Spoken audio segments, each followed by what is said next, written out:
오늘 이제 생각해 보려고 하는 말씀은 하나님께서 저희들을 구원하시고 우리 신앙 가운데 정해놓으신 아주 큰 두 가지의 길이 있습니다.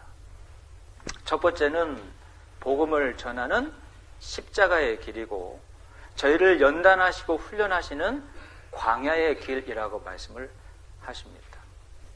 그러니까 하나님이 정해놓으신 겁니다. 읽었던 본문 말씀처럼 여호와께서 사람의 걸음을 정하시고 그 길을 기뻐하시나니. 특히 구원받은 이 하나님의 자녀들은요, 그냥 마음대로 살아가면 안 됩니다. 세상에 구원받지 못한 많은 사람들은 아무 목적 없이 향방을 알지 못하고 막연하게 인생의 길들을 걸어가고 있죠. 마치 존재하지 않는 신기루를 잡는 것처럼 세상에만 마음 두고 막연하게 인생의 길을 걸어갑니다. 그러다가 막히고 어려워지면, 정말 힘들어지면 인생의 길을 포기해버리는 경우도, 안타까운 경우도 가끔 있지 않습니까?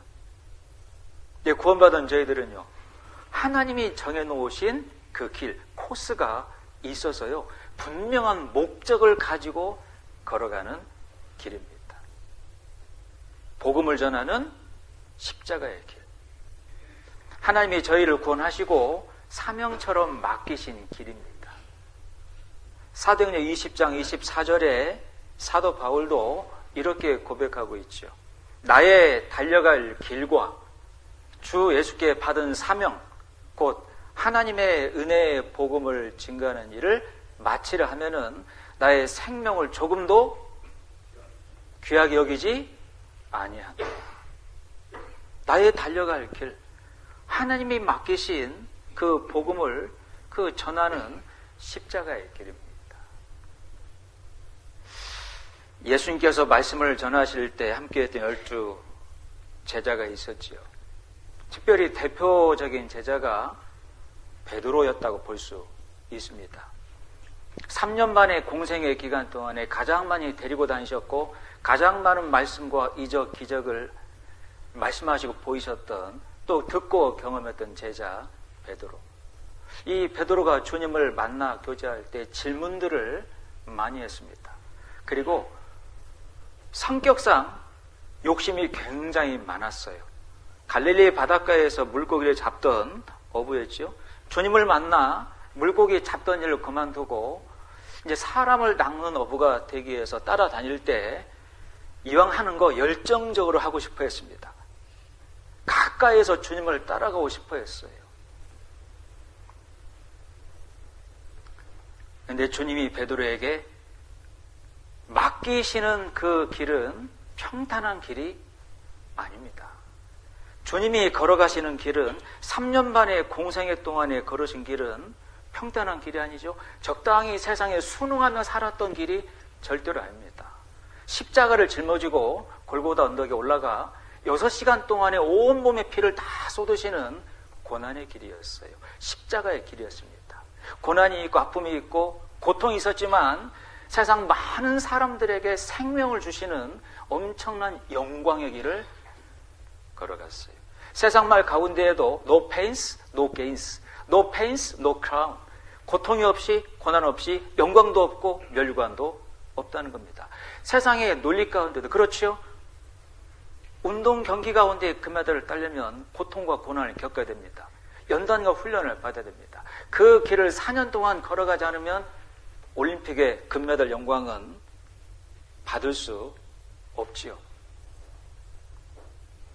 네, 베드로, 내가 주님을 가까이 따라가겠습니다. 네가 지금은 내 길을 따라올 수 없다. 주님, 어디로 가시나이까? 라틴 말로 quo vadis domine. 요한복음 13장 한번 봐볼까요? 하나님이 구원받은 자녀들에게 정해놓으신 길, 복음을 전하는 십자가의 길.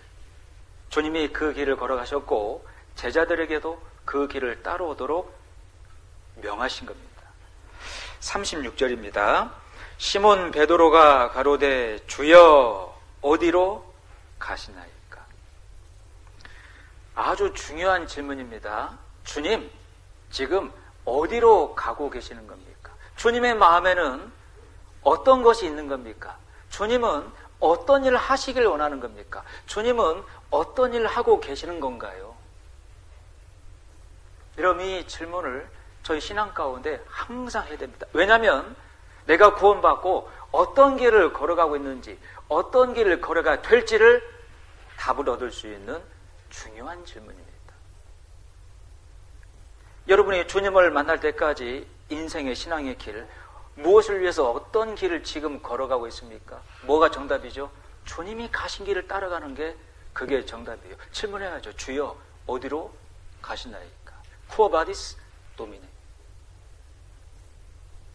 베드로는 욕심이 있었어요. 주님을 따라가고 싶었습니다. 36절을 다시 보죠. 시몬 베드로가 가로되 주여 어디로 가시나이까? 예수께서 대답하실 때 나의 가는 곳에 내가 지금은 따라올 수 없으나 후에는 따라오리라. 베드로가 가로되 주여 내가 지금은 어찌하여 따를 수 없나이까? 주를 위하여 내 목숨을 버리겠나이다. 예수께서 대답하실 때 네가 나를 위하여 네 목숨을 버리겠느냐?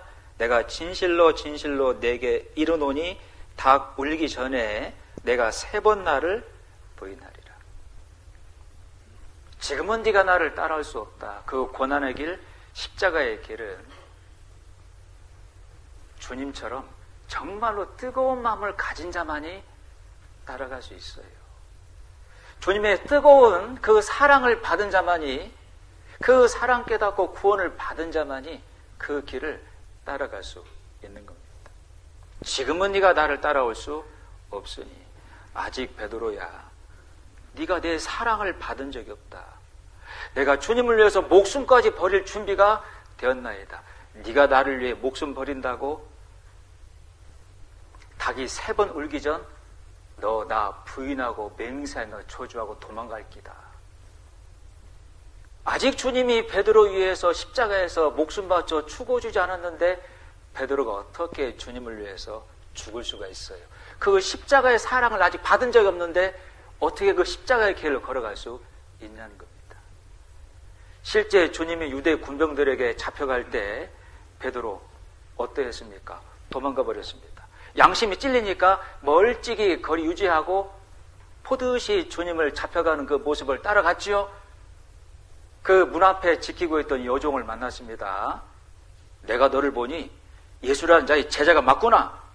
나는 그를 모른다. 2번, 3번 계속 그 종들의 지적을 받았습니다. 너도 한패요. 너도 예수의 제자가 맞도다. 나는 그걸 알지 못하노라. 내가 저주하고 맹세하며 그딴 인간 절대 알지가 못한다. 이렇게까지 베드로가 저주하면서 주님을 부인했죠. 주님의 사랑을 받아 영혼을 바라보는 뜨거운 마음을 가지지 않으면 절대 그 고난의 십자가의 길을 걸어갈 수는 없다는 겁니다.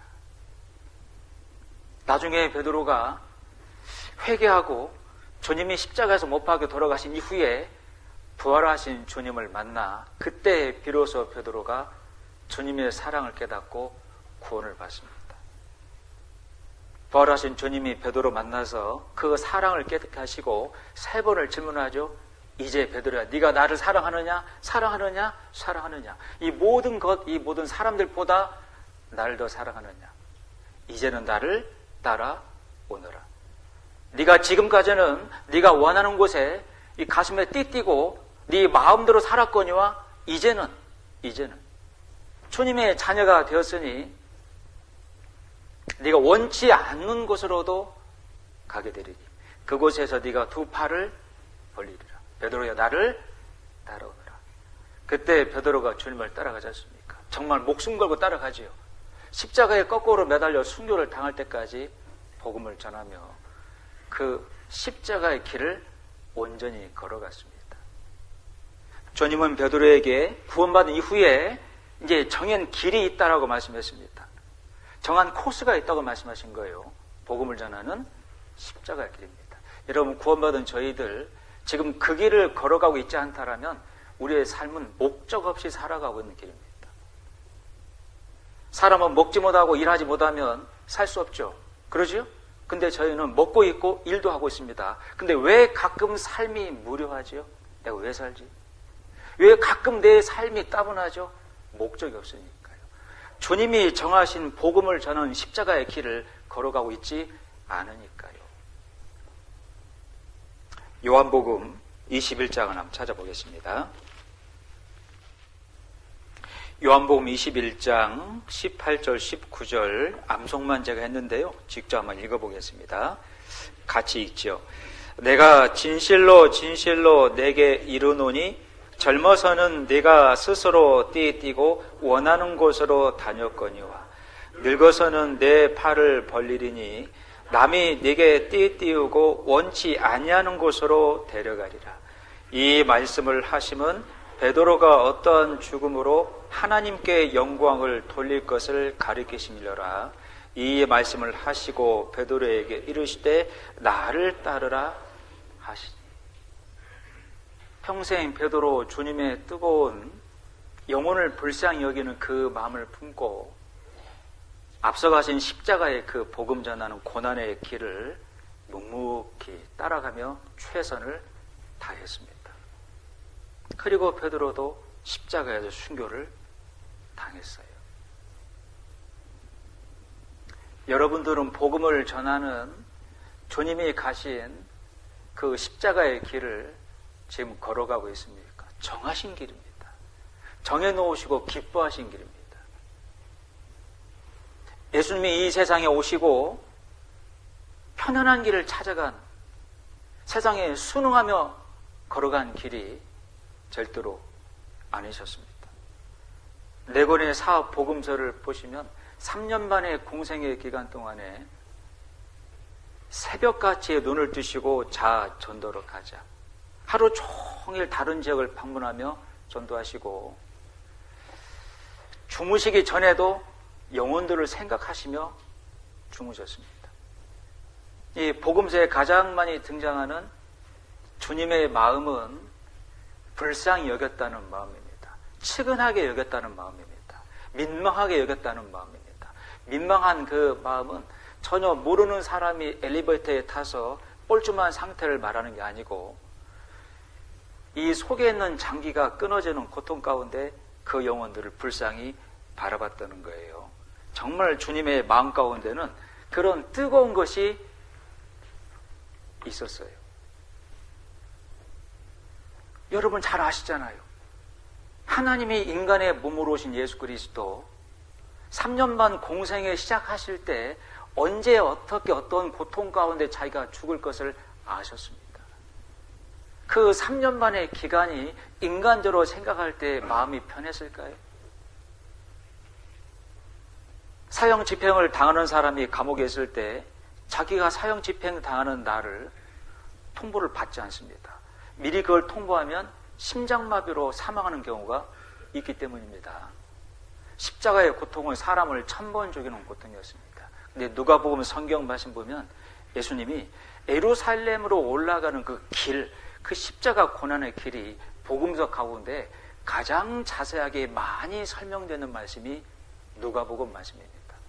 한 번은 예루살렘, 자기를 십자가 못 박아 죽이려 혈안이 되어 있는 종교인들을 대하는 예루살렘으로 가는 길, 제자들을 데리고 앞서서 가셨다라고 기록하고 있고 그 모습에 함께했던 제자들은 놀라며 두려워 떨었다고 되어 있습니다. 그때 주님 말씀하셨죠. 내가 곧 십자가에 달려 죽어야 되겠고 3일 만에 살아나리니. 누가복음 9장 말씀에는 십자가에 달리러 예루살렘에 올라가시기로 굳게 결심하셨다 기록되어 있고 십자가에 자기를 온몸이 밝아져 삐가 벗겨지고 피가 흘리며 죽는 그 고통을 굳게 결심하시고 올라가신 겁니다. 여러분 올라가시는 길에 많은 영혼들을 만났지 않습니까? 조금 전 말씀을 드린 대로 나인성 과부를 만났습니다.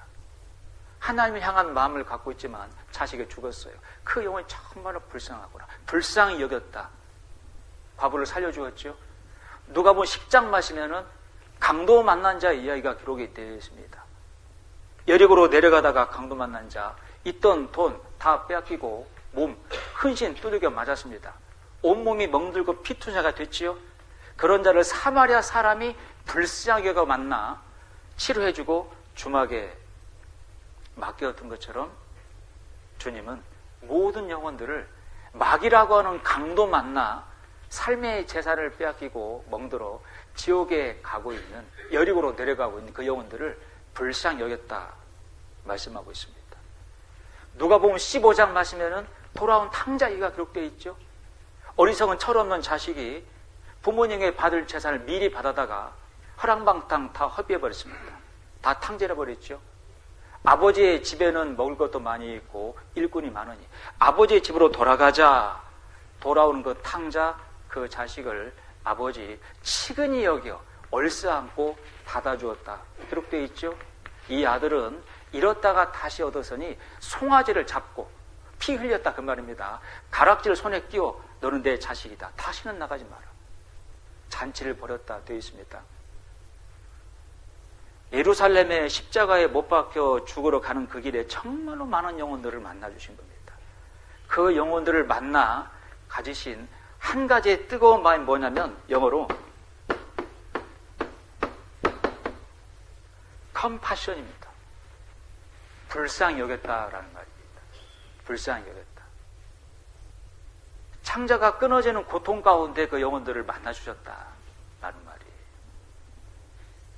여러분, 저희가 구원받고 주님이 걸어가신 영혼들에게 복음을 전하는 그 십자가의 길에는 이런 마음이 필요합니다. 고린도전서 2장 16절 말씀에 너희가 예수 그리스도의 마음을 가졌느니라. 영혼들을 정말 불쌍히 여기는 마음, 뜨거워진 마음. 여러분 그거 아세요? 여러분들의 마음이 뜨거워지지 않으면 절대 전도 안 한다는 사실. 여러분들이 정말로 가치 있고 귀한 일을 하고 있다는 증거가 뭐냐면 그 일을 생각할 때, 그 일을 할 때 내 가슴이 뛰는 겁니다. 내 심장이 뜨거워지고 있는 겁니다. 여러분들은 어떤 일을 생각하고 어떤 일을 할 때 가슴이 뜹니까? 심장이 뜨거워집니까? 내가 정말로 그 일을 생각하고 정말로 그 일을 하고 있는 것은 그 일 때문에 내 가슴이 뛰고 그 일 때문에 내 심장이 뜨거워지는 거잖아요. 가슴을 뛰게 하고 심장을 뜨거워지게 하는 그 일이 어떤 일이세요? 여러분들. 지난 구역 모임 때 어떤 청년 자매가 이런 간증을 했습니다. 주변에 친구들이 많이 있는데 그 친구들에게 복음을 전해야 되겠다라는 생각을 하게 된 겁니다.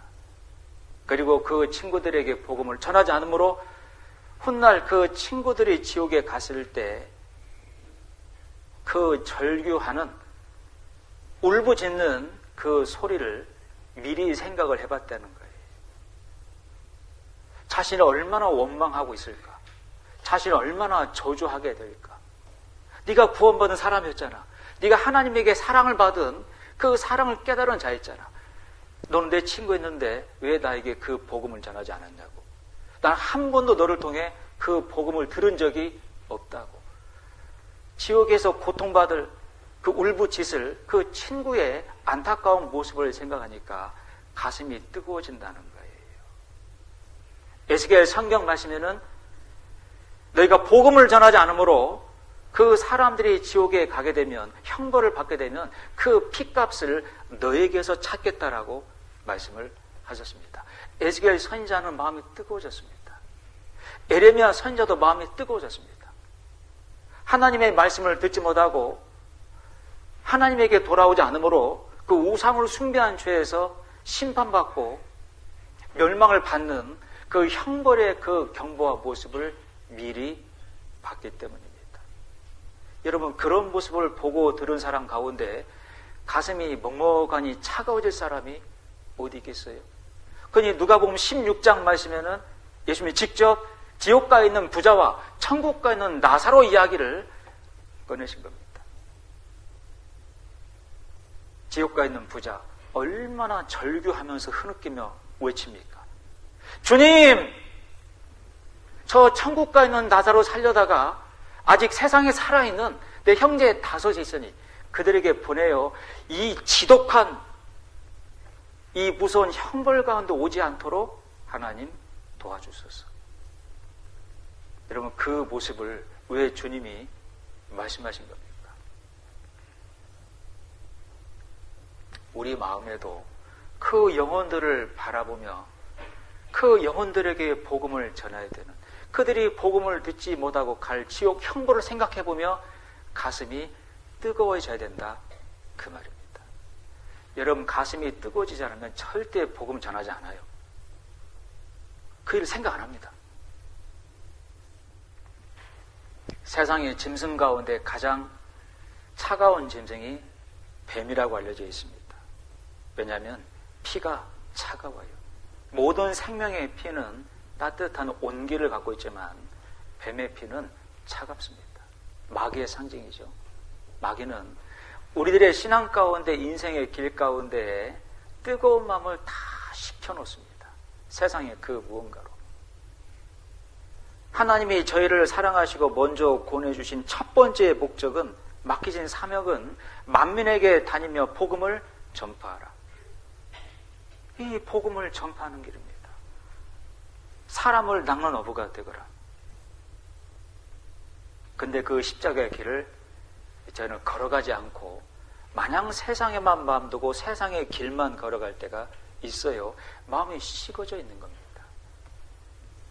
이 예레미야도 어렸을 때 하나님에게 부름을 받고 많은 위기들이 있었습니다. 어린 나이에 부름 받았으니 사람들이 이 예레미야의 말을 잘 들었겠습니까? 심지어 친구들마저도 네가 언제까지 그러는지 보자라고 조롱했다 기록되어 있는데, 왜 끝까지 말씀을 전하는 걸 포기하지 않고 선포했을까요? 마음이, 가슴이 뜨거워지는 겁니다. 여기 뒤에 31절도 한번 보시죠. 31절 같이 읽겠습니다.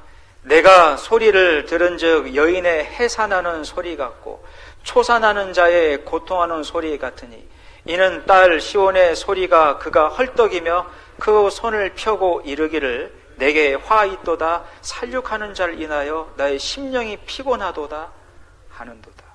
여자의 해산할 때 그 울부짖는 고통의 소리, 특히 초산하는 자의 해산의 그 고통의 소리가 크다고 하지 않습니까? 심판받을 백성들의 그 고통의 소리를 미리 들은 예레미야, 정말 심령이 피곤했습니다. 그냥 가만히 있을 수가 없는 거예요. 여기 뒤에 예레미야 애가 성경 말씀 보겠습니다. 예레미야 애가 2장 11절 12절입니다. 내 눈이 눈물에 상하며 내 창자가 끓으며 내 간이 땅에 쏟아졌으니 이는 처녀 내 백성이 패망하여 어린 자녀와 젖먹는 아이들이 성읍 길거리에 혼미함이로다. 정말 비참한 상황이죠. 어린아이마저도 길거리에서 혼미하며 쓰러져 가고 있는 이런 그 동족들의 비참한 심판의 모습을 바라볼 때 이 창자가 끊어진다 그 말입니다. 그런 고통이 있다 그 말입니다. 애간장이 탄다는 말을 하지 않습니까? 애가 끓는다는 말을 하지 않습니까? 애절하다라는 말이 있지 않습니까? 애라는 말이 간장이라는 말입니다. 속에 있는 장기를 말하는 거죠. 심각한 고통을 느끼고 있을 때 속에 있는 그 장기가 끊어지는 고통을 느낀다는 표현이에요. 왜 6.25 전쟁 당시에 북한군에 그 퇴각할 때 끌고 간 그 가족과 생이별하며 미아리 고기를 넘어갈 때 그 잡혀가는 가족을 바라보며 단장의 미아리 고개 그 노래를 불렀다고 하지 않습니까?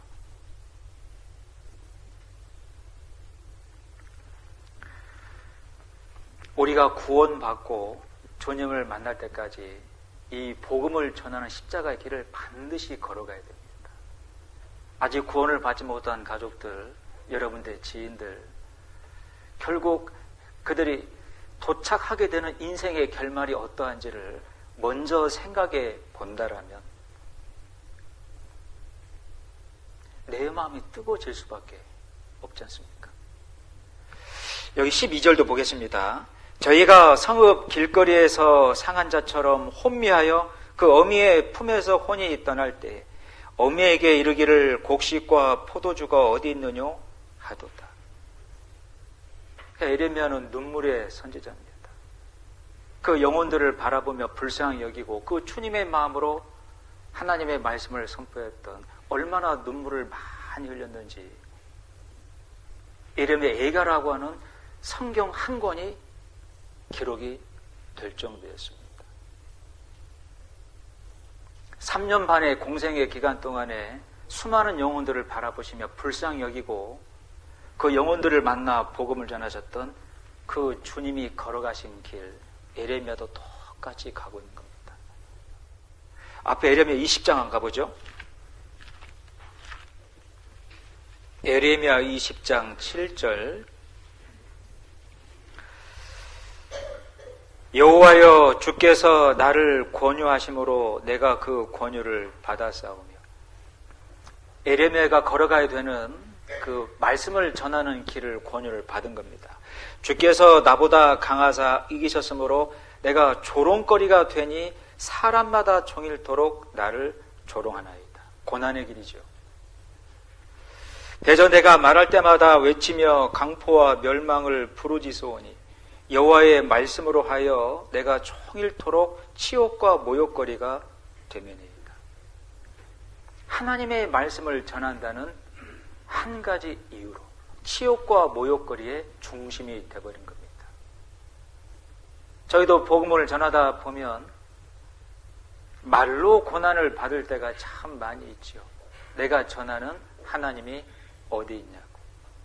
심지어 어떤 가족은 내 누나는 절에 다녀도 저렇게 잘 먹고 잘 사는데 너는 교회 다니며 하나님 믿는다고 하면서 왜 가난하게 사냐. 뭐라고 한마디 대답을 할 수 없는, 대답을 하면 변명처럼 들리며 하나님의 이름에 욕됨이 될 것 같은, 정말 말로 받는 그런 고난도 적지 않습니다. 비록 세상에 가난하게 살고 있지만 영원한 천국의 소망과 영원한 소망들을 가진 실상은 네가 부유한 자니라. 아직 그 사실을 모르는 그 부모, 가족들 사이에, 형제 자매들 사이에 살고 있는 모습으로만 비교하며 말로 고난을 또 줄 때가 있죠. 그런다 할지라도 그 부모님에게 복음을 전하는 그 십자가의 길을 포기할 수는 없는 거다, 그 말입니다. 왜 그렇죠? 사망으로 끌려가고 있지 않습니까? 그 부모님의 인생의 결국이 어떠할지를 미리 생각해 볼 수 있지 않습니까? 에레미야가 그런 마음을 갖고 있었습니다.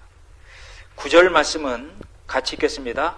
내가 다시는 여호와를 선포하지 아니하며 그 이름으로 말하지 아니하리라 하면 나의 중심이 불 붙는 것 같아서 골수에 사무치니 답답하여 견딜 수 없나이다. 나의 중심이 불 붙는 것 같아서.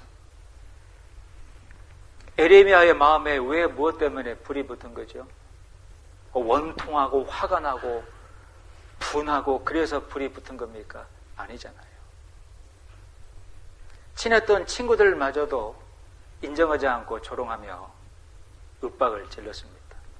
그런다 할지라도 그 영혼을 바라볼 때, 심판받고 형벌에 처할 모습을 바라볼 때 마음이 너무나 뜨거운 겁니다.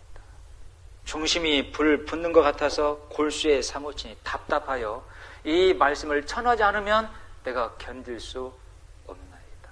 그런 마음 가지고 있어야 전도 되지 않습니까? 그런 마음 가지고 있어야 전도하러 가지 않습니까?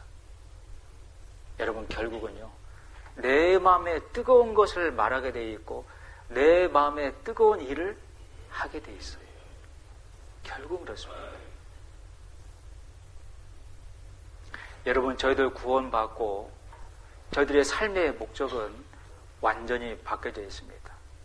누구든지 그리스도 안에 있으면 새로운 피조물이라. 이전 것은 지나갔으니 보라 새 것이 되었도다. 새 것이 되었다는 말씀은 완전히 주님 안에서 구원받아 새로운 자녀 창조물이 되었다라는 뜻이어서 우리의 삶의 목적도 완전히 달라집니다. 우리가 걸어가는 인생의 길도 완전히 다른 길을 걸어가야 돼요. 복음을 전하는 그 십자가의 길, 그 길을 정하셨고 나한테 맡기셨습니다. 하나님은 그 길을 걸어가는 것을 그렇게 기뻐하셨어요. 주님이 공생을 시작하실 때 요단강에서 요한을 통해 침례를 받았습니다.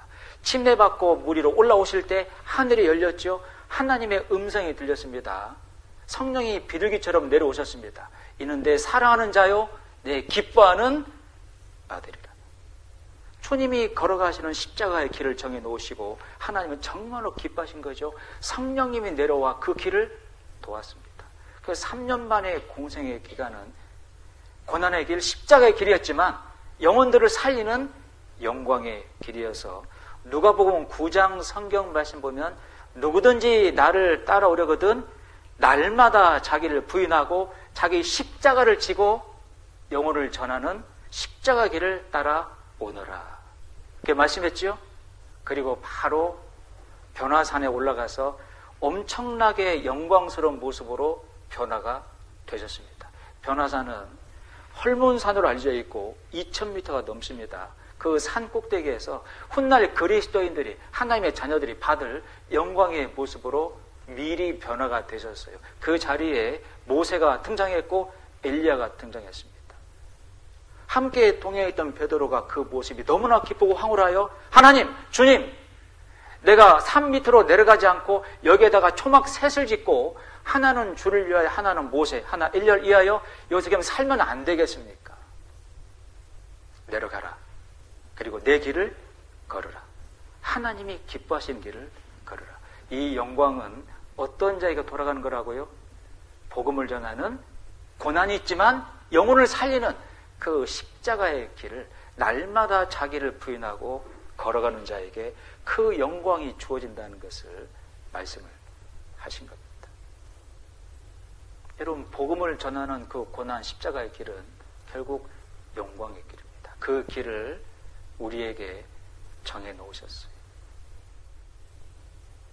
제가 여러 번 수양회 장소에 가서 상담 지원을 하다 보니 그 영혼들을 전도한 사람들의 사연이 아주 많아요. 정말 마지막으로 생각하고 부모님을 전도한 그 딸이 있고, 요양병으로 모시기 전에 딱 한 번만 말씀 듣자고 모시고 온 할머니가 있고요. 그 영혼들을, 가족들을 전도해서 그 수양회 장소 말씀 앞에 모시고 온 분들의 마음은 생애의 마지막이라고 생각하는 마음으로 모시고 온 겁니다. 가슴이 뜨거운 거죠. 이번 기회가 아니면 언제 또 이 말씀을, 복음을 부모님에게, 할머님에게 전할 수 있을까? 하나님, 이번이 마지막으로 생각하고 모시고 왔습니다. 그런 살아있는 마음들을 보게 된다니까요. 여러분, 그 뜨거운 마음이 있기 때문에 기어이 모시고 온 겁니다. 그래서 구원받아요. 기뻐하는 가운데 집으로 돌아갑니다. 여러분들은 그 십자가의 길, 복음을 전하며 생명을 살리는 그 길을 지금 걸어가고 있습니까? 주님이 가졌던 그 마음처럼, 에레미야가 가졌던 그 마음처럼 그 영혼을 생각하며 그 영혼이 받을 형벌을 미리 생각해 보며 정말 가슴이 뜨거워지는, 심장이 뛰는, 여러분, 그런 마음을 여러분들 가지셔야 됩니다.